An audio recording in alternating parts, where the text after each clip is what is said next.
The courtroom was silent, so silent that the sound of the judge's gavel hitting the desk echoed like thunder. Everyone's eyes were glued to the man standing in the middle of the room, his hands shaking as he held a small, crying baby in his arms. The baby's wails filled the air, piercing through the tension like a knife. The man, dressed in a wrinkled suit, looked around desperately, his eyes watery and filled with fake sorrow. "Please, Your Honor," he begged, his voice trembling. "I'm a father. This child needs me. Have mercy." Gasps rippled through the courtroom. Some of the spectators wiped away tears. The man's lawyer patted his back, as if urging the judge to reconsider. The judge, an older man with sharp eyes, leaned forward in his chair. For a moment, it seemed like he was considering the plea, weighing the life of the innocent child in the man's arms against the crime he had committed. Then, suddenly, the judge slammed his gavel down.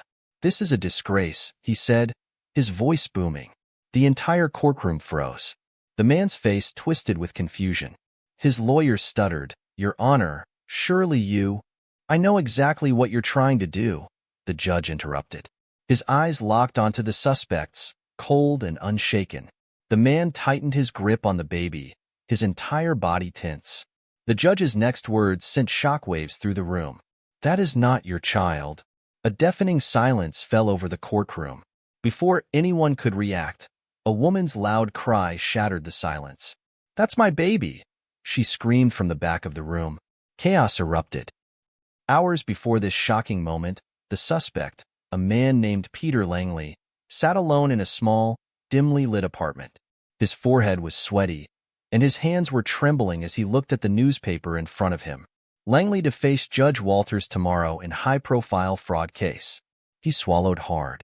He was facing years in prison if the trial didn't go his way. He knew how harsh Judge Walters was. The man never showed sympathy. Peter needed a way out. As he chewed on his nails, his mind raced. He needed something to make the judge see him as a person, not a criminal. Something that would make him look pitiful. Then, an idea struck him like lightning. A baby. Who could send a father to prison when his innocent baby needed him? The judge would have to show some mercy, right? Peter's heart pounded as he grabbed his car keys. Hours later, under the cover of darkness, Peter found himself in a quiet neighborhood. He had been watching this house for days. A young mother lived here with her baby, a baby just the right age for his plan. He parked his car a block away and crept toward the back of the house. The window was slightly open. His breath quickened. Peter had never done something like this before, but he was desperate. Slowly, carefully, he reached inside, pushing the window open wider. He could hear the soft cooing of the baby inside. His hands shook as he reached into the crib, lifting the baby into his arms. The baby stirred but didn't cry. Peter exhaled in relief. He had done it. He quickly slipped back into the darkness, unaware that a baby monitor had captured the whole thing. The next morning, as the mother woke up, she felt something was off. Her heart started racing before she even opened her eyes. Then, the moment she turned to the crib, her world shattered. The crib was empty. Her screams filled the house. Meanwhile, Peter walked into the courthouse, dressed in his best suit. The baby was wrapped in a blanket in his arms. As he passed through the doors, people stared. Some whispered. No one expected to see a man on trial carrying a baby. He had planned this perfectly. Or so he thought. The moment the judge called his case, Peter walked forward, putting on his best performance. His hands trembled. His eyes were filled with fake tears. "Your Honor," he said, his voice cracking, "I am not just a man on trial. I am a father. A father to a child who needs me." The baby let out a small whimper in his arms, and Peter gently rocked him, looking as pitiful as possible. The room was silent. Some people looked moved. Even Peter's lawyer seemed surprised but quickly played along. "Your Honor," the lawyer said, "surely a man who has a child relying on him deserves leniency." Judge Walters remained quiet. He watched Peter for a long moment. Then, his eyes narrowed. He leaned forward. "Mr. Langley," the judge said slowly, "I don't recall any mention of you having a child." Peter's breath caught in his throat. I don't talk about my personal life much," he stammered. The judge didn't take his eyes off him. Then, the judge suddenly asked, "What's your child's name?" Peter blinked. His mind went blank. What was the baby's name? He didn't even know. He fumbled, his lips parting, but no words came out. That's when Judge Walters slammed his gavel down. "This is a disgrace," he said. "That is not your child." The courtroom gasped. Before Peter could react, a woman's cry came from the back of the room. "That's my baby." Peter's body went rigid. He turned to see a young woman standing, her face pale, her eyes filled with horror. People turned to look at her, then at Peter. Suddenly, the whole courtroom exploded in chaos. Security guards rushed forward. The mother pushed past people, trying to get to her baby. And Peter knew he was done for. Peter's heart pounded as security guards rushed toward him. The mother's cries grew louder, desperate, raw. "That's my baby. Give me back my baby." The baby in his arms started wailing again, sensing the tension in the room. Peter's grip tightened. His mind spun. This wasn't how it was supposed to go. The judge had seen right through him. How? How had he known? "Mr. Langley," Judge Walters' voice cut through the noise, cold and commanding. "Hand over the child. Now." Peter's breathing was ragged. He took a step back, gripping the baby protectively. No, he couldn't go to prison. If they took the baby from him, his plan would be exposed completely. I can explain," Peter stammered, his voice barely above a whisper. "Enough," the judge snapped. "Officers, take the child from him." A guard lunged toward him, but Peter acted on pure instinct. He ran. Gasps filled the room. Chairs scraped against the floor as people jumped to their feet. Lawyers, journalists, and spectators watched in shock as Peter bolted toward the exit, the baby clutched tightly against his chest. "Stop him," someone yelled. The guards were fast, but Peter had the advantage of desperation. He weaved through the room, shoving past people, his mind screaming, "Run, run, run." The courthouse doors were just ahead. If he could make it outside, he could disappear into the crowd, figure out his next move. But just as his fingers touched the door handle, a hand clamped down hard on his shoulder. He was yanked back with such force that he lost his balance. He fell. The baby slipped from his arms. A scream tore through the courtroom as the child tumbled downward. Time slowed. Peter reached out, trying to grab the baby midair, his heart slamming against his ribs. Then, another pair of hands shot out, catching the baby just in time. It was the judge. Judge Walters, despite his age, had moved with lightning speed, catching the child before any harm could come to him. The room let out a collective breath of relief. Peter, still on the ground, looked up, his eyes wide, his body frozen. The judge cradled the baby gently, his face unreadable. Then, slowly, he turned to Peter, his gaze sharp as steel. "Take him into custody," the judge ordered. The guards didn't hesitate. Before Peter could get up, strong hands grabbed him, yanking his arms behind his back. The click of handcuffs sent a final jolt of panic through him. "No, wait, please, He didn't get to finish. He was dragged to his feet, his body limp, his mind racing. How had everything gone so wrong so quickly? 30 minutes later, the courtroom was nearly empty. Peter sat in a holding cell beneath the courthouse, his head in his hands. His heart hadn't stopped hammering in his chest. He had been so close to making the judge feel sorry for him. Instead, he had been exposed as a liar, a fraud, and now, a kidnapper. Kidnapper. The word made his stomach churn. Would he even get a trial now? Or would they throw him in prison immediately? His thoughts were interrupted by the sound of a door creaking open. He looked up. Judge Walters stepped into the holding area, flanked by 2 officers. Peter's body tensed. The judge walked up to the cell, looking down at him with a gaze so piercing it felt like he could see straight into his soul. "You really thought you could fool me," the judge said. It wasn't a question. Peter swallowed hard. I just, he trailed off. What could he say? That he was desperate? That he needed an out? That he had no other choice? Judge Walters shook his head. "You made a mistake, Langley.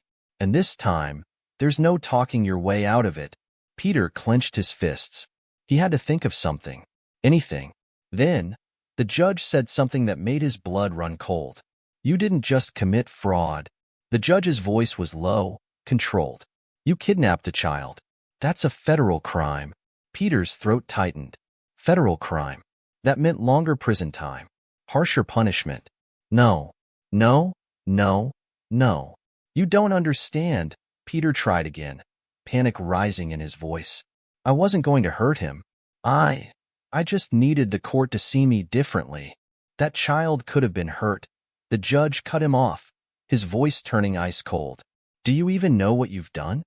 Peter's mouth opened, but no words came out. The weight of it all hit him at once.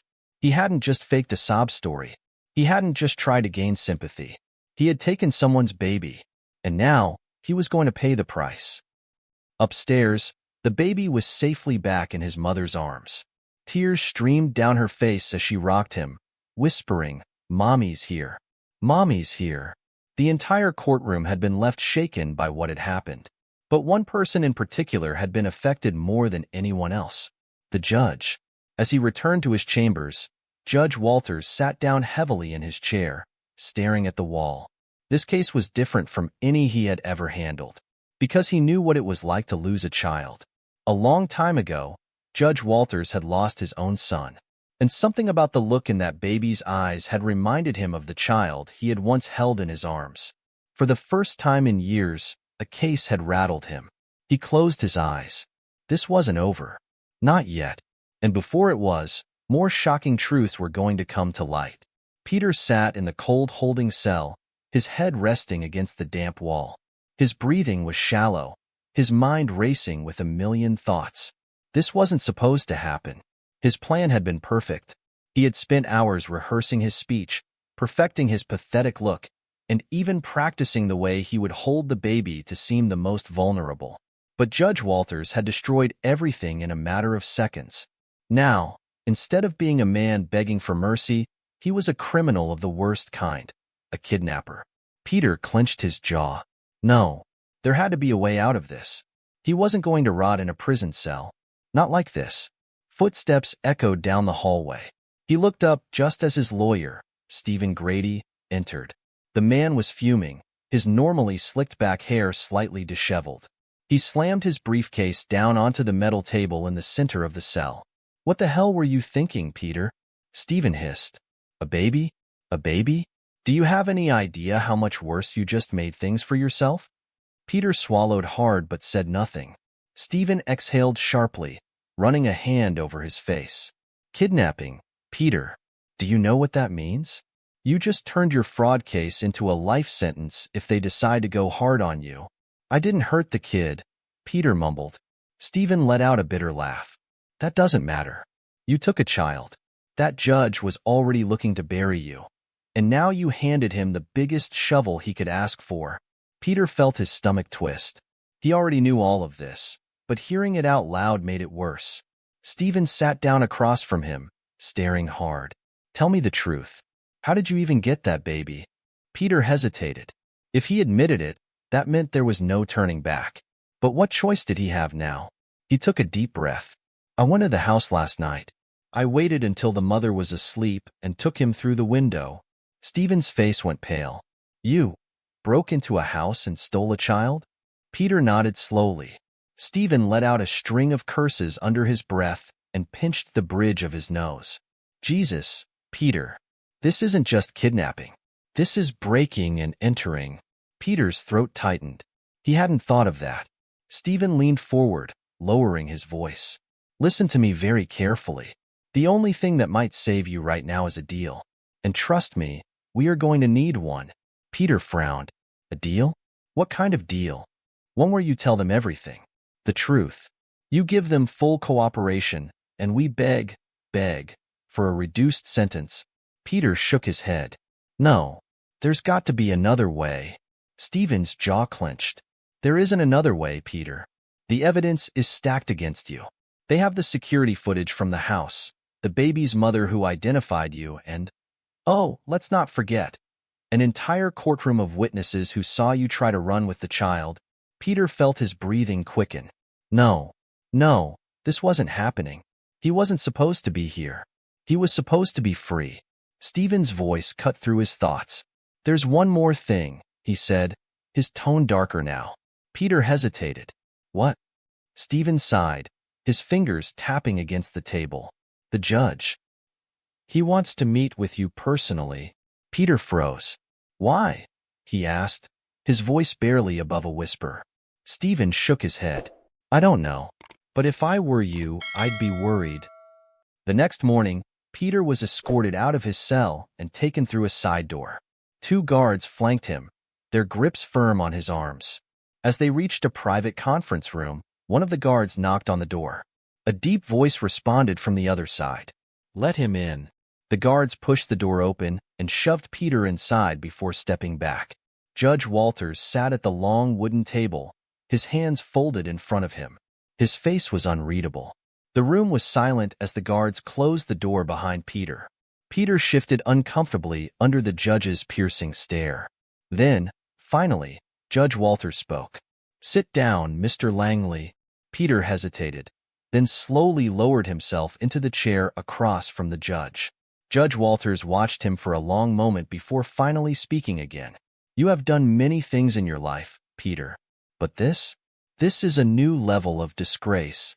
Peter's jaw tightened. "I didn't mean to hurt the kid." The judge's eyes narrowed. "No? Then what was your plan? To hold him for sympathy? To use an innocent child to manipulate this court?" Peter stayed silent. Judge Walters leaned forward slightly. "Do you know what happens to men who take children, Peter? Even inside prison?" A chill ran down Peter's spine. He knew exactly what the judge was talking about. Kidnappers were treated worse than anyone else behind bars. Judge Walters studied him. "I should have you thrown away for life. I should." Peter's hands clenched into fists. "But," the judge continued, "there is something I need to know first." Peter frowned. "What?" The judge's gaze darkened. "That baby. Where did you take him after you kidnapped him?" Peter blinked. "What do you mean?" The judge's fingers tapped against the table. "You took the baby in the middle of the night, but when you brought him to court, he was calm, well-fed, clean. You're not a father, Peter, and I highly doubt you know how to care for a child overnight." Peter's heart skipped a beat. The judge leaned in. "So where did you take him?" Peter swallowed. He had hoped no one would ask that question. Because the truth? He hadn't been alone last night. He had help. And if anyone found out who had helped him, things would get much, much worse. Peter's mouth went dry. His mind screamed at him to lie, to make up a story, to say anything that wouldn't dig his hole deeper. But the judge's eyes were sharp, piercing. There was no room for deception here. Judge Walters sat back in his chair, waiting. Peter clenched his fists under the table. He knew if he said the wrong thing, he was done for. But if he told the truth, he wasn't just putting himself in danger. He was putting someone else at risk too. His mind flashed back to last night. The dingy motel room. The whispered voices. The nervous hands taking the baby from him, rocking him gently. He wasn't alone. And if the judge found out who had helped him, that person would go down with him. Peter licked his lips. I don't know what you mean." The judge's expression didn't change. "You expect me to believe that you, a man with no experience with children, managed to keep a baby calm, fed, and unharmed for an entire night?" The judge shook his head. "Tell me the truth, Langley. Who helped you?" Peter's pulse pounded in his ears. He had to think. Fast. I read some parenting tips online," he blurted out. The judge raised an eyebrow. "Parenting tips?" Peter nodded quickly. "Yeah. I used a bottle from the store. Fed him. Cleaned him up. That's all." The judge exhaled slowly. Then, in a voice as sharp as a knife, he said, "Lying to me will only make things worse." Peter's stomach twisted. He could feel the noose tightening around his neck. Meanwhile, in another part of town, someone else was feeling the weight of fear pressing down on them. Inside a rundown apartment, a woman sat on the edge of her bed, her hands shaking as she scrolled through the news on her phone. Breaking news: Peter Langley arrested for kidnapping infant in courtroom stunt. She swallowed hard. It was everywhere. Every news channel. Every headline. She had helped him. She had held that baby. Fed him. Kept him warm while Peter panicked. And now? Now Peter was caught. And if he talked, if he gave her name, she would be next. She had done it for him. Because she owed him. Because once upon a time, Peter Langley had saved her. Back in the courthouse, the tension between Peter and the judge grew thicker by the second. Judge Walters drummed his fingers on the table, his gaze locked onto Peter. "You're hiding something." Peter forced himself to keep his face still. "I told you the truth," he said, keeping his voice even. Judge Walters let out a small, humorless chuckle. "No, you didn't." Peter's throat tightened. The judge leaned in slightly. "You see, I don't just listen to words, Langley. I watch everything. Body language. Hesitation. The way your pulse is visible in your neck right now." He pointed at Peter's throat. "You're nervous because you're hiding something?" Peter felt trapped, like a rabbit caught in a snare. His mind screamed at him to stay silent. The judge tilted his head. "So here's what's going to happen. You're going to tell me who helped you, or I'm going to make sure the prosecution throws everything they have at you. And trust me, they will." Peter's hands clenched under the table. He had no good options. If he spoke, he'd betray someone who had risked everything for him. If he stayed quiet, he'd be buried alive in a prison cell. The seconds dragged on. Then, the door to the room suddenly burst open. One of the guards stepped in, his expression tight. "Judge Walters, you need to see this," the guard said. The judge frowned. "See what?" The guard hesitated. Then he handed the judge a folder. Judge Walters opened it, and as his eyes scanned the first page, his expression darkened. Peter felt his stomach drop. Something was wrong. The judge slowly looked up at Peter, his gaze unreadable. "I think we just found our answer," he said coldly. He turned the folder around, and Peter's heart nearly stopped, because staring back at him was a photo, a grainy surveillance image, a woman carrying the baby into the motel. A woman Peter knew, a woman who should have never been caught. His stomach turned to ice, because now she was in danger too. Peter's breath caught in his throat. The surveillance image wasn't just bad, it was damning. The grainy photo clearly showed a woman cradling the baby in her arms, her hood up, but her face partially visible. Peter's blood ran cold. Judge Walters studied him carefully. Then, slowly, he flipped to another page in the folder. A clearer image. A name printed in bold letters beneath it. Peter's stomach twisted into knots. Judge Walters exhaled through his nose. "So, Peter." He tapped the image with his finger. "Would you like to tell me who this is?" Peter swallowed hard. His brain screamed, "Deny it. Play dumb. Say it's a stranger." But there was no point. The woman in the picture was Rebecca Crane, his ex-girlfriend, and now, thanks to him, she was caught up in this disaster. Peter clenched his fists. He never meant for this to happen. Rebecca wasn't supposed to be part of this. She had only helped him because his chest tightened, because she owed him, because, years ago, he had saved her. And now, if he didn't do something fast, she was going to go down with him. Judge Walters watched him closely. "You know her," he said, his voice quiet but firm. "Don't bother denying it." Peter kept his mouth shut. Judge Walters sighed and leaned back in his chair. "I'll give you one chance to cooperate, Langley. Tell me everything, and maybe, I can convince the prosecution to consider a deal."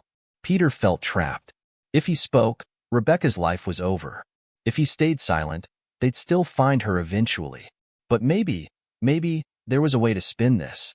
He took a deep breath. "I forced her," he blurted out.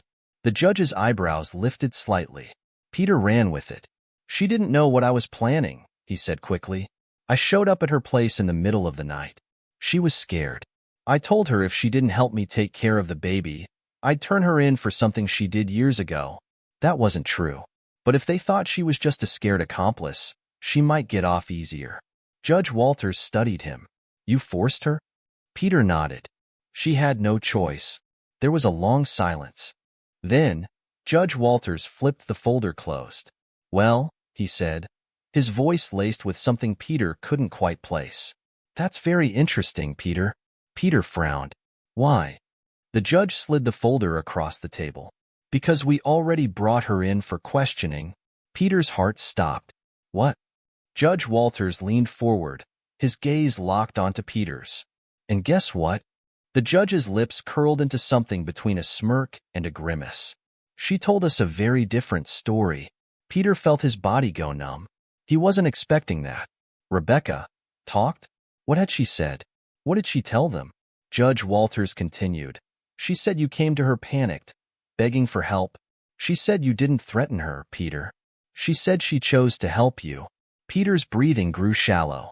Rebecca had protected him. She could have easily thrown him under the bus to save herself, but she hadn't. And now, they both were drowning. Judge Walters sighed, rubbing his temples. You and Miss Crane are both facing serious charges. Peter clenched his jaw. She didn't do anything.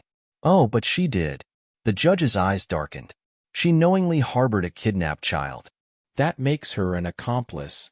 Peter gritted his teeth. You can't do this to her. Judge Walters raised an eyebrow. Oh, and why is that? Peter felt a flash of desperation. He had to do something. So he blurted out the truth. Because she saved my life once. The judge went still. Peter exhaled sharply. Years ago, before all of this, I would be dead if it weren't for her. Judge Walters didn't say anything. For the first time, Peter saw something change in his expression. Was it curiosity? Maybe, just maybe, he had finally found something he could use. Something to turn this case around. And if he played this right, maybe he could save both of them. Judge Walters tapped his fingers against the table, his expression unreadable. She saved your life? Peter swallowed. He had no choice now. If he wanted to protect Rebecca, he had to make the judge see her differently. He nodded. Yeah, a long time ago. The judge sat back, arms crossed. I suggest you start talking, Langley, because right now, Rebecca Crane is in just as much trouble as you are. Peter clenched his jaw. His mind raced, pulling memories he had buried deep. How much should he tell? Would it even matter? Finally, he took a slow breath and started. It was 5 years ago, he said, his voice low. Back when I was mixed up with some bad people. The judge didn't interrupt, so Peter continued. I was in debt. A lot of debt. To people you don't want to owe money to. I thought I could talk my way out of it, like I always do, but these guys weren't interested in talking. They wanted their money. He swallowed hard, remembering the cold fear of that night. I didn't have it, he admitted, so they decided they'd take something else instead. Me. The judge's eyes narrowed slightly, but he said nothing. Peter flexed his fingers under the table. They took me to some abandoned warehouse, beat me up pretty bad, broke my ribs, busted my face. I thought I was gonna die there. He exhaled shakily. And then, she showed up. Judge Walters raised an eyebrow. Peter leaned forward slightly. Rebecca. She came out of nowhere. She had nothing to do with any of it, but she walked into that warehouse and got me out. The memory played in his mind like a film. The way Rebecca had stormed in, fearless. The way she had lied so easily to the men holding him captive, spinning a story that convinced them to let him go. She told them I was worth more alive, Peter said. Said she had a buyer for me. The judge frowned. A buyer? Peter smirked humorlessly. Yeah. She made them think they'd make more money selling me off to someone than just killing me. The judge's eyes darkened. And they believed that? She made them believe it. Peter shook his head. She always had a way with words. More than me, even. And once she got me out of there, we ran. She saved me. A silence settled between them. Peter let his words sink in, hoping, praying, that they meant something. Finally, the judge exhaled. And you repaid that debt by dragging her into this? Peter flinched. He didn't have an answer for that. She had a choice, he muttered. No, she didn't, the judge shot back. Not when it comes to you. Peter felt something twist in his chest. Because maybe, just maybe, the judge was right. He hadn't forced Rebecca to help him, but he had put her in a situation where she felt she had to. And now, she was about to pay the price. Meanwhile, across the courthouse, Rebecca Crane sat in an interrogation room. Her hands were cuffed to the table, and her heart pounded against her ribs. She knew this was going to happen. From the moment she saw Peter standing in her doorway last night, panicked and desperate, she had known. But she had helped him anyway.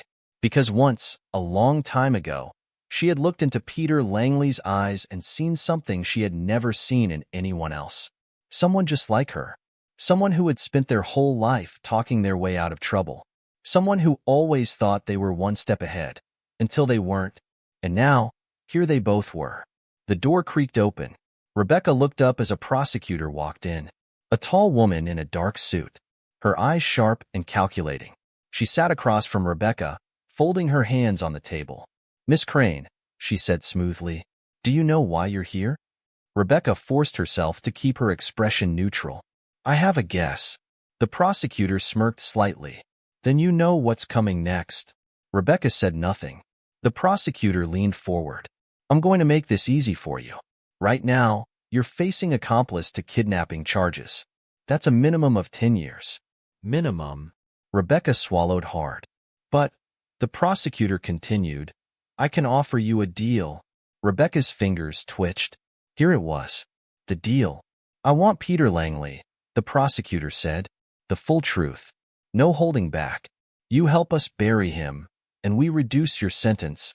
Rebecca felt her stomach drop. They wanted her to turn on Peter, to throw him under the bus to save herself. It would be the smart thing to do, the easy thing. She could walk away from this with just a slap on the wrist. But Rebecca had spent her whole life being smart, and she had never once regretted it until she met Peter Langley. She thought about that night in the warehouse, the way he had looked at her, bloody and broken, realizing that someone had chosen to save him when they didn't have to. And now, it was her turn to make a choice. She took a deep breath, and she smiled. The prosecutor frowned. Rebecca leaned back in her chair. "You want Peter?" she said, tilting her head. "Then you're going to have to try a lot harder than that." The prosecutor's eyes narrowed. Rebecca's heart pounded. She had just done something very stupid, and now there was no turning back. Back in the judge's chambers, Judge Walters closed the folder. Peter tensed. "You're in a lot of trouble, Langley," the judge said. "And so is she." Peter swallowed. "She doesn't deserve this." The judge's gaze flickered. "Maybe not. But you made sure she ended up here." Peter clenched his fists. "Do you really want to help her?" the judge asked. Peter hesitated. "Yes." The judge tapped a finger against the table. Then, after a long moment, he said, "There's one way you can do that." Peter's stomach twisted. He already knew what was coming next. Judge Walters leaned in. "Confess." The room fell into silence. Peter's breath felt shallow. A confession meant the end of the road. No way out. No smooth talking his way back into freedom. But Rebecca could walk. If he did this, she would get out. Peter's pulse pounded in his ears. He had to decide. Right now. His lips parted. And then, the door to the judge's office suddenly burst open. A guard rushed in, his face tense. "Sir," he said quickly, "we have a problem." Judge Walters frowned. "What problem?" The guard hesitated. Then, he said something that made Peter's blood run cold. "Rebecca Crane just escaped custody." The judge's eyes widened. Peter's breath caught in his throat. She was gone. The room froze. Judge Walters shot up from his chair, his face darkening. "What did you just say?" The guard shifted nervously. "Rebecca Crane. She's gone. She escaped during transport." Peter's pulse thundered in his ears. Rebecca ran. Somehow, someway, she had slipped through their fingers. And now, she was out there. Judge Walters clenched his jaw. How did this happen? The guard exhaled sharply. They were transferring her to a different holding facility. During the move, the transport vehicle made an emergency stop because of a roadblock. But when the officers got out to check, she was already gone. The judge finished, his voice cold. Peter clenched his fists under the table. Rebecca had pulled the oldest trick in the book. Cause a distraction. Create confusion. Slip away in the chaos. She was smart. Maybe too smart. Judge Walters turned back to Peter, his gaze burning with suspicion. "Did you know this was going to happen?" Peter forced a confused look onto his face. "How could I? I've been sitting here." The judge didn't look convinced. "You must have known she had an escape plan." Peter shook his head. "Rebecca doesn't plan. She just reacts." And that was the truth. She had never been the type to sit around waiting for things to happen. If she saw an opening, She took it. And now? She was gone. Judge Walters slammed a hand onto the table. She won't get far. Every cop in this city will be looking for her. Peter's chest tightened. Rebecca was smart, but was she smart enough to outrun all of them? And more importantly, where would she go? Somewhere across town, Rebecca Crane weaved through the crowded streets, her hood pulled low over her face. Her lungs burned, her heart pounded, but she kept moving. She had minutes, maybe an hour, before the cops flooded the area. Her escape had been sloppy, rushed. She hadn't planned this, but when she saw the opportunity, she took it. Now, she just needed a place to lay low. Somewhere no one would think to look. Somewhere she could figure out what to do next. She needed help, and there was only one person in the city who owed her that much. She turned down a dark alley, slipping into a side door of an old pawn shop. The air smelled of dust and old metal. Behind the counter, a man in his late 50s looked up, his eyes widening. Rebecca? She exhaled sharply. Hey, Eddie. The man frowned. Jesus. What the hell did you do this time? Rebecca pulled off her hood and ran a hand through her hair. I need a place to hide. Eddie hesitated. Rebecca knew what he was thinking. He wanted to say no. Helping a fugitive wasn't something anyone did lightly. But she also knew something else. Eddie owed her. You remember that job in Chicago? She said. Eddie's jaw tightened. Yeah, he remembered. That was the time she had taken the fall for him. And now, it was his turn to return the favor. He exhaled. You're gonna get me killed. Rebecca smirked slightly. That's the spirit. Back at the courthouse, chaos erupted. Officers were scrambling, police radios buzzing with urgent chatter. Judge Walters stood still, his mind racing. Rebecca was gone, which meant Peter Langley was now more valuable than ever. He turned to Peter, his gaze sharp. You're not going anywhere, the judge said. Not until we find her. Peter's lips pressed into a thin line, because deep down, he knew she wasn't going to let them catch her. Not this time. Rebecca Crane was officially on the run, and things were about to get a lot worse. Rebecca sat in the back room of the pawn shop, pressing an ice pack to her wrist where the handcuffs had been too tight. Eddie paced the room, running a hand through his graying hair. Jesus, Rebecca, you escaped custody? Do you have any idea what kind of heat is on you right now? She exhaled sharply. Trust me, I've got a pretty good idea. Eddie stopped pacing and stared at her. Why? Why the hell did you risk everything for him? Rebecca frowned. She knew the answer, but saying it out loud felt dangerous. Peter Langley was trouble. He always had been, but she had never been able to turn her back on him. Not when he had saved her once. Not when she saw that same desperate, cornered look in his eyes last night. And not now, when she was the only person who could still help him. Eddie sighed, rubbing his face. You need to disappear. Rebecca shook her head. I can't leave him. Eddie's eyes widened in disbelief. You can't leave him? Rebecca, he's dead weight. You got away clean, and you're risking it all to. What? Save him from his own stupid choices? Rebecca clenched her jaw. It's not that simple. Eddie scoffed. It is that simple. If you go back for him, you're done. They'll catch you, and they'll throw you in a hole so deep you'll never see daylight again. Rebecca tightened her grip on the ice pack. Eddie was right. Going back for Peter was suicide. But her mind flashed back to that night 5 years ago. The cold warehouse. The blood dripping from Peter's busted lip as he sat slumped in a chair, barely conscious. The way he had looked at her, like he had already accepted death. She had saved him then, and she wasn't about to abandon him now.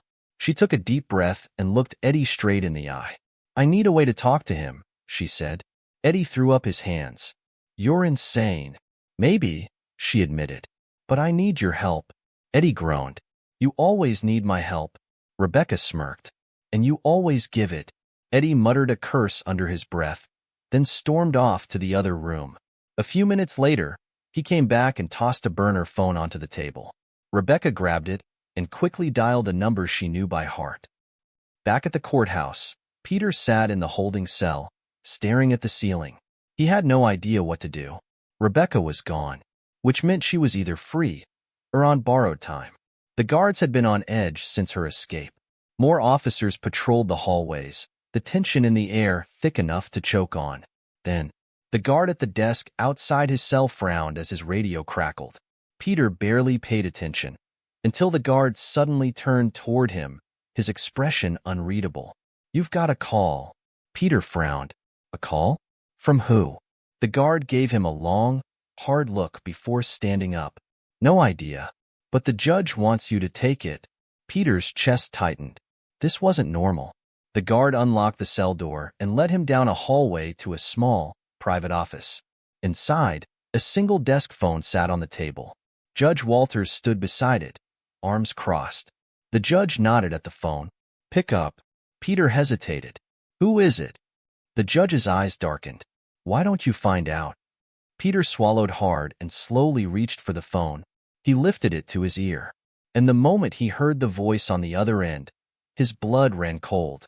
"Hey, Peter. Rebecca." Peter gripped the phone tighter, glancing at Judge Walters, who watched him like a hawk. Rebecca's voice was steady, but he could hear the tension beneath it. "You okay?" she asked. Peter let out a slow breath. "Well, I'm not the one who just became a fugitive." Rebecca chuckled lightly. "Fair point." Peter clenched his jaw. "You shouldn't have run." Rebecca sighed. "And you shouldn't have stolen a baby, but here we are." Peter winced. "Touché." Judge Walters stepped closer, his arms still crossed. "Ask her where she is." Peter ignored him. Rebecca continued. "Listen, I don't have much time. The city's crawling with cops, and I can't stay in one place for long." Peter swallowed hard. "Then why the hell did you call me?" There was a pause. Then Rebecca's voice dropped, quieter, more serious. "Because I know how we can fix this." Peter's heartbeat stuttered. Judge Walters stiffened slightly. "What?" Peter asked, his voice barely above a whisper. Rebecca exhaled. "You have to tell the truth." Peter blinked. "What?" "You need to come clean," she said. "The real story. Everything. Who you stole the baby from. Why. The whole thing." Peter frowned. "Rebecca, if you confess," she interrupted, "they might let you take a deal. And I'll figure out my own way out of this." Peter's stomach twisted. "No," he said. "I won't sell you out." Rebecca sighed. "You don't have to. Just tell your side of the story." Peter hesitated. If he confessed, it was over. No way out. No last-minute escape plan. But Rebecca was right. If he didn't do something, this would only get worse. Judge Walters spoke up, his voice cutting through the silence. "She's smarter than you, Langley. You should listen to her." Peter clenched his jaw. Then Rebecca said something that made his blood turn to ice. "Peter," she whispered, "there's something I didn't tell you." His chest tightened. "What?" She hesitated. Then, finally, she said, "The baby you stole isn't just some random kid." Peter's breath caught in his throat. "What do you mean?" Rebecca exhaled sharply. "He belongs to someone dangerous." Peter's stomach dropped. Judge Walters' expression shifted slightly. He was listening closely now. Peter's hands shook as he gripped the phone tighter. "Who?" Rebecca's voice was barely above a whisper. "Vincent Morello." Peter's blood ran cold. Judge Walters' eyes darkened. Vincent Morello. A crime boss. A man no one crossed and lived to tell about it. And Peter had stolen his child. His world tilted. His pulse pounded. This wasn't just a fraud case anymore. This was a death sentence. And now, they were both in deeper than they could ever escape. Peter felt his grip tighten around the phone as Rebecca's words sank in. Vincent Morello. The name alone sent ice down his spine. He had stolen the child of one of the most ruthless crime bosses in the city.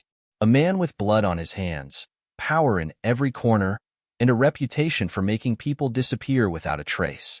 And now, Morello would be coming for him. For them. Peter's mouth was dry. His voice came out hoarse. "Rebecca, please tell me you're lying." A beat of silence. Then, Rebecca's voice, low and deadly serious. "I wish I was." Peter's heart pounded so hard it felt like it would break through his ribs. He stole Morello's baby? No. No, this wasn't possible. The baby belonged to some random woman, just a desperate single mother. Didn't it? His mind raced back to the night he took the baby. The quiet neighborhood. The house. The ease of it all. Had it been too easy? Had he just walked straight into a trap? Judge Walters must have seen the panic wash over Peter's face because he leaned in slightly. What did she say? Peter ignored him. Rebecca, he whispered. How do you know this? Rebecca hesitated. Then she let out a slow breath. Because Morello's men have already been looking for the kid, she said. The second I escaped, I checked in with an old contact. Someone who still keeps their ear to the ground. Peter swallowed hard. And Morello thinks someone kidnapped his kid to get to him, she continued. He's not thinking courtroom stunt or fraud case. He thinks this is war. Peter felt sick. This was worse than he could have imagined. If Morello thought his enemies had taken his child, people were going to die. Peter gritted his teeth. How long do we have? Rebecca's voice was grim. Not long. I'm hearing whispers. Morello already sent men to handle the situation. Peter felt his blood run cold. He wasn't going to rot in a prison cell. Not if Morello got to him first. He was going to die. And so was Rebecca. Judge Walters cleared his throat. Langley, he said, his patience wearing thin. Tell me what she just said. Peter turned slowly, gripping the phone so tightly his knuckles turned white. Then, finally, he spoke. I'm dead, he said. The judge's eyes narrowed. Peter exhaled sharply. You don't get it, do you? He gestured wildly, his panic breaking through. I didn't just steal some random kid. I took Vincent Morello's son. Judge Walters' expression remained unreadable, but something flickered behind his eyes. Then he let out a slow, quiet breath. Well, he said, sitting back. That complicates things. Peter barked out a bitter laugh. Complicates things? I'm already a dead man. Judge Walters rubbed his temple. If Morello thinks this was a deliberate attack against him, then he's not going to wait for a trial, he muttered. He'll send men to kill you before you ever see a courtroom. Peter leaned forward, his voice desperate. Then do something. Judge Walters met his gaze. You're assuming I want to help you. Peter felt a cold weight settle in his chest. He was right. Judge Walters had no reason to protect him. Not after everything he had done. Not after he had humiliated the court. Judge Walters could let Morello's men handle the problem for him. Let them take Peter out before the trial ever happened. Then it hit him. There was one thing Judge Walters cared about. One thing that could force his hand. Peter inhaled sharply. The baby, he said suddenly. What happened to the baby? Judge Walters' expression darkened. Peter clenched his fists. If Morello finds out his kid was in your courtroom, if he realizes you had a hand in this, do you think he'll just let that go? A flicker of something crossed the judge's face. There it was. Doubt. Fear. Judge Walters wasn't untouchable. Even he had limits. If Morello thought the court had been involved, if he thought the judge had allowed this to happen, he wouldn't stop with Peter. He would come for everyone. The courtroom. The staff. The judge himself.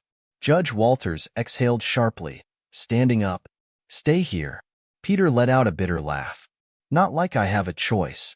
The judge turned to the guard. Get me the U.S. Marshals. Now. The guard nodded and hurried out of the room. Peter's mind reeled. This wasn't just a legal disaster anymore.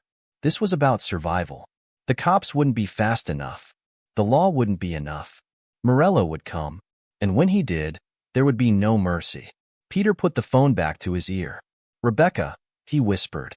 You need to get out of the city. Silence. Then, Rebecca sighed. It's too late for that, Peter. Peter's blood ran cold. Why? Rebecca hesitated. Then, in a voice so quiet it barely reached him, she said, because Morello's men are already here. Peter's heart stopped. Rebecca let out a breath. I gotta go. Click. The line went dead. Peter's hand shook as he lowered the phone. Judge Walters was already speaking to someone on his own line, his voice urgent, but Peter barely heard him, because all he could think about was Rebecca, alone, on the run, with Morello's men closing in. And Peter? Peter was trapped behind bars, powerless to do anything. Unless, his mind raced. He had one chance. One desperate, insane chance. He had to escape. He had to get to Rebecca before Morello's men did. Before it was too late. Peter's mind was a storm. He had minutes, maybe seconds, before everything fell apart. Rebecca was out there, alone, being hunted by Morello's men. And he was stuck in a holding cell, a sitting duck. Unless he did something. Unless he got out. Judge Walters was still on the phone, barking orders. I need federal protection on this now. No delays. Peter barely heard him. His brain was moving at 1,000,000 miles per hour. He had escaped worse situations. But escaping a courthouse? That was insane. And yet, it was the only option. Peter forced himself to breathe. He needed a plan. Something fast. Something reckless. His eyes flicked to the guard standing near the door, distracted by the judge's conversation. He was just close enough. Peter tensed. He had one shot. Now, with a sudden burst of movement, Peter lunged. He slammed his shoulder into the guard, knocking him off balance. The man grunted in shock, reaching for his baton. Too late. Peter grabbed it first and swung. Crack. The guard went down. Judge Walters whirled around, his eyes going wide. Langley. Peter didn't stop. He bolted for the door, his heart pounding. A second guard shouted from down the hall. Stop him. Peter ran. Everything was a blur. The shouts, the pounding footsteps behind him, the chaos erupting through the courthouse. He shoved past a secretary, nearly knocking her over. Then, the exit. A side door leading to a stairwell. Peter didn't hesitate. He slammed into it and barreled down the stairs, 3 steps at a time. Behind him, the guards gave chase, their voices echoing. Lock down the building. Peter ignored them. He hit the ground floor, shoving through another door, and ran straight into a crowded hallway of reporters. The moment they saw him, cameras flashed. Langley, someone shouted. Did you kidnap the baby? Peter didn't stop. He shoved past them, using the chaos to his advantage. Security struggled to push through the mob. Peter ducked low, slipping past a cameraman, then out the front doors. Into the city. The air was freezing, but adrenaline burned through his veins. He was free. For now, he had one shot to get to Rebecca before Morello's men did, and he wasn't about to waste it. Across town, Rebecca crouched low behind a dumpster, her breath coming in sharp, shallow gasps. She had ditched her hoodie, trying to blend in, but it wasn't enough. They had found her. A black SUV had been tailing her since she left Eddie's shop. She thought she had lost them, until she saw the men step out onto the street, their cold, calculating eyes scanning the alley. She was trapped. Her heart pounded. Morello's men didn't ask questions. If they caught her, she was dead. She needed an out. Fast. The men moved closer, their footsteps slow, deliberate. Rebecca pressed herself against the wall. Then, her phone buzzed. She flinched, scrambling to silence it. Too late. The closest man's head snapped toward her hiding spot. His hand went to his jacket. Rebecca's stomach dropped. Gun. She was out of time. Her only choice was to run. Peter dodged through traffic, his lungs burning. His mind replayed Rebecca's last words. Morello's men are already here. He had to get to her. Had to find her. The courthouse was already swarming with police. He had maybe 20 minutes before they flooded the city looking for him. He grabbed a discarded jacket from a vendor's cart, pulling it over his prison clothes. Then, he dialed the only number that mattered. Eddie picked up on the second ring. You are the stupidest son of a... Where's Rebecca? Peter cut in. Eddie hesitated. She left. But... where? A sigh. She mentioned heading west. Trying to shake them.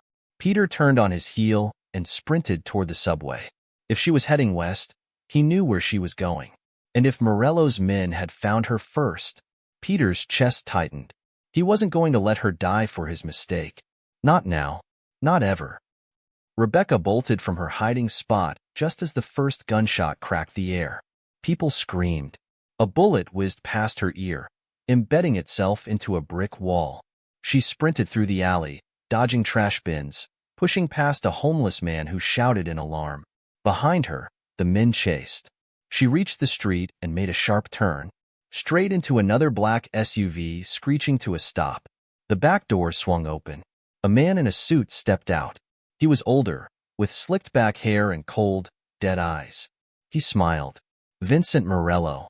Rebecca skidded to a halt. The men behind her caught up, boxing her in. Trapped. Morello exhaled, shaking his head. I have to admit, he said, his voice like ice, I expected better from you. Rebecca's pulse thundered. Morello took a step closer. You took something from me, he said. And I don't like losing things. Rebecca swallowed hard. This was it. She had no escape. No weapons.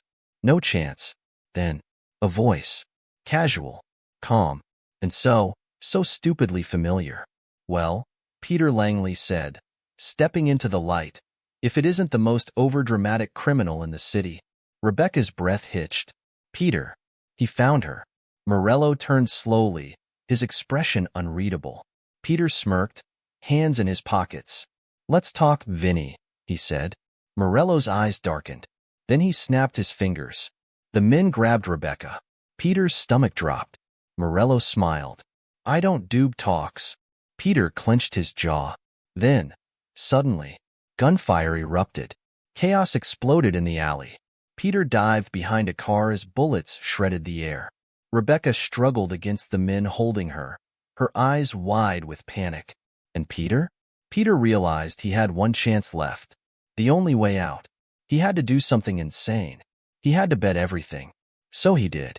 Peter stepped out from cover and yelled something that changed everything.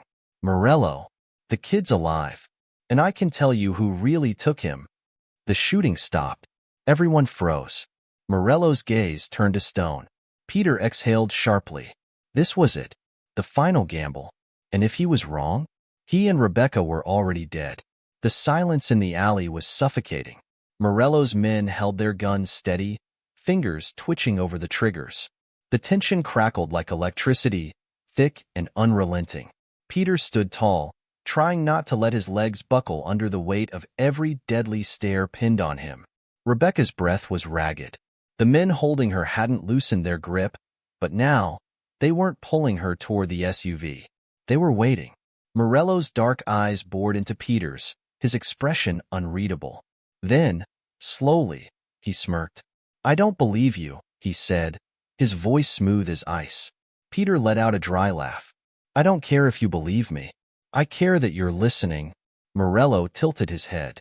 You expect me to believe you suddenly have information about my son? After you paraded him around like a prop in court? Peter clenched his jaw. I stole the baby, yeah, but not from you. Morello's smirk faded. Explain. Peter exhaled. His brain was scrambling, piecing together the puzzle as fast as it could. He didn't have all the answers, but he had enough. I didn't pick that house at random, Peter said. Somebody set me up. The whole thing was too easy, too perfect. Morello didn't respond, but his eyes sharpened. Peter continued, voice steady. They wanted me to take the baby and make a scene. And guess what? I did. And now, you think it was an attack on you. That's exactly what they wanted. Morello studied him. Rebecca looked at Peter like he had lost his mind. Morello took a slow step forward. If what you're saying is true, he said, voice low, then who set you up? Peter's stomach twisted. He didn't know. Not for sure. But he could guess. And if he was wrong, he was dead anyway. So he bet everything. Peter took a breath and said a name. Judge Walters. The reaction was instant. Rebecca's head snapped toward him, her eyes wide. Morello's smirk disappeared. His men shifted, exchanging glances. Peter kept his face calm, but his pulse was pounding so hard he swore they could hear it. Morello's stare darkened. You're lying. Peter shrugged. Am I?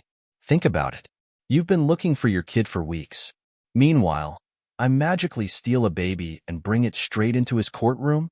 Morello didn't move. Peter pushed harder. Why do you think I got caught so fast? He said. Why do you think the judge knew the baby wasn't mine? It was too perfect. He let me hang myself, knowing it would cause a scandal. Morello's lips pressed into a thin line. Peter couldn't stop now. And let's not forget, he added, voice softer, he was the only one who had custody of the kid afterward. Morello's face changed. Subtle. A flicker of realization. Peter had him. Where's my son now?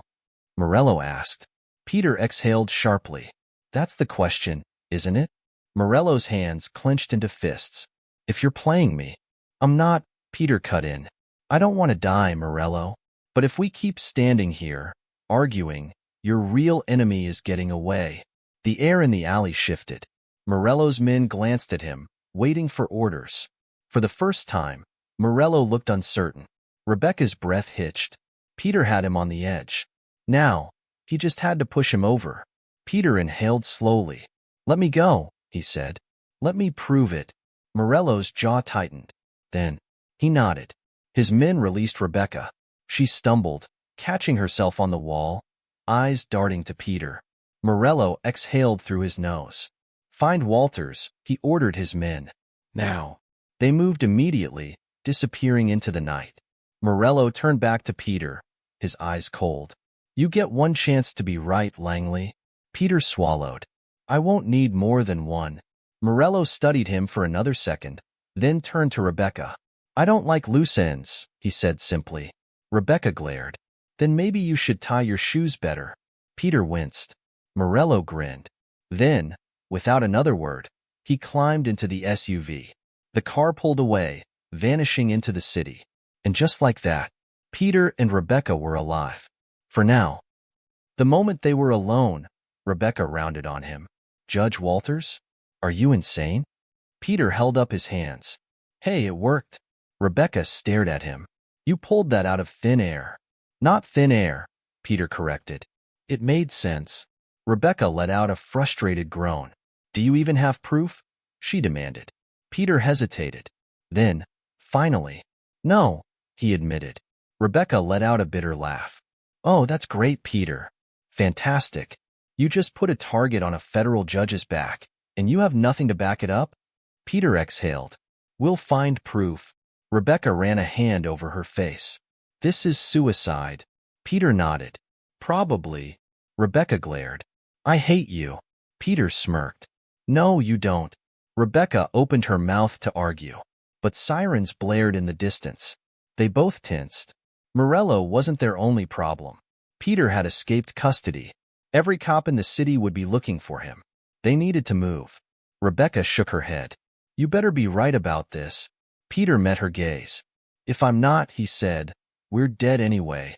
Rebecca sighed. Great pep talk. Peter grabbed her hand and pulled her into the shadows. They had one shot. Find proof. Find the truth. Before Morello, and the law, found them first. The cold wind bit at their skin as Peter and Rebecca slipped into the darkened alley, their footsteps quick and silent. Peter's heart raced. Every second felt like it could be their last. They had moments, at most, before Morello's men or the cops caught up to them. Where are we going? Rebecca hissed, her voice low but urgent. Peter didn't answer immediately, his mind spinning. He didn't have a concrete plan, but he did have one thing, a lead. He glanced over at her. The courthouse. The records. If we can get to the evidence room. Rebecca raised an eyebrow. You want to break into the courthouse? Peter grimaced. I know it sounds crazy, but the judge's records are there. If we can find proof that Morello was involved, if we can tie him to the kid somehow, we might have a fighting chance. Rebecca exhaled, her breath visible in the freezing air. This is insane. You know that, right? Doesn't matter. Peter's eyes were hard. We don't have time to think. We need proof. Now. She glared at him. And what happens when we get caught, huh? What happens when Morello finds out we're digging around in his business? Peter paused, his gaze hardening. We don't get caught. The look in his eyes told Rebecca he was dead serious. I don't know whether to be impressed or terrified. She shook her head, her voice tinged with disbelief. Peter gave her a small, tight smile. Welcome to my world. They pushed forward through the alley, weaving through the shadows, staying out of sight as much as possible. Every street they passed felt like a new risk, but Peter couldn't afford to waste any more time. The courthouse was still a few blocks away. They kept moving swiftly, avoiding busy intersections, cutting through backyards, and staying as low-key as possible. It felt like a lifetime before they finally reached the old courthouse building. It was towering and cold, its windows reflecting the dim streetlights. Peter nodded toward the side entrance. There's a service door around back. I've used it before. Rebecca didn't look convinced. You've broken in here before? Peter looked sheepish. Yeah, a few times. Rebecca just stared at him. I am not getting arrested for breaking and entering. Peter smirked. Relax. I've got this. They crouched low, moving to the side of the building where the service door was. Peter pulled out a set of lockpicks from his jacket and started working on the lock, his fingers swift and practiced. Rebecca kept watch, scanning the surroundings. The night air was still, but the tension between them was palpable. Then, click. The door creaked open. Peter grinned. Told you. Rebecca rolled her eyes. You're impossible. Keep it down, Peter whispered. They slipped inside, the musty air inside the service hallway almost welcoming after the bitter cold outside. Peter motioned for Rebecca to stay close. They crept down the dark hallway, past storage rooms and utility closets. They reached the back stairs leading up to the records room. It was quiet, too quiet. Peter reached for the door handle, hesitated, and glanced at Rebecca. Stay close. We get in, we get what we need, and we get out. No detours. Rebecca nodded, though her expression was tense. She didn't like this, but she knew they didn't have another option. Peter slowly opened the door, peering into the hallway of the records room. The dim light from the hallway filtered in, illuminating rows of filing cabinets. This was it, the place where every document, every record, and every piece of evidence was stored. He held his breath, then motioned for Rebecca to follow him. They moved quickly, scanning the rows for the records that could give them the proof they needed. Peter walked with purpose, eyes darting between folders and file boxes, mentally searching for anything that could connect Morello to the case. There it was. A box labeled Family Court, Case Number 301, Langley versus Morello. Peter's heart skipped. He grabbed it and pulled it down from the shelf, feeling the weight of everything that was riding on this. He opened the box and started flipping through the files. Rebecca leaned in. What are you looking for? Peter scanned the papers, his mind racing. He finally found it. A copy of the child's birth certificate, signed affidavits, and, wait, a confidential letter. It was stamped with a red classified mark. Peter read it carefully, his eyes widening as he pieced together the information. This is it, he muttered. Rebecca leaned closer. What is it? Peter's voice was shaky. The baby's mother. She's not just some random woman. He pointed at the letter. This says the baby was placed in witness protection. He was supposed to be hidden from someone. Rebecca's eyes widened. Wait, so the kid really was Morello's? But why would they put him in witness protection? Peter didn't have time to think about that now. They had the proof they needed. The letter also confirmed that the child had been taken from protective custody just days before the court case. Peter grabbed the letter and shoved it into his jacket. We've got what we came for. Let's go. Rebecca nodded. They turned toward the exit, but as they did, a sudden, sharp noise echoed from the hallway. Peter's heart skipped. Footsteps. A door creaked. He looked at Rebecca. We're not alone. Rebecca's eyes widened in panic. Who? Before Peter could respond, the door to the records room suddenly burst open. Standing in the doorway was a pair of uniformed officers, and behind them, two of Morello's men. Peter's mind spun. They had been caught. Without a second thought, he shoved Rebecca toward the door. Go. Rebecca hesitated, her eyes wide with fear. Peter. Go. Peter shouted. I'll hold them off. Rebecca hesitated for only a split second before running. Peter turned, grabbing the nearest filing cabinet and yanking it toward the door. The officers and Morello's men stepped into the room, guns drawn. He could see the shock in their eyes. He was buying Rebecca a little more time. But how much? Peter's breath quickened. He was out of time. Morello's men stepped forward, guns raised.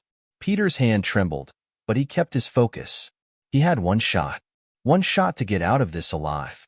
He was done running.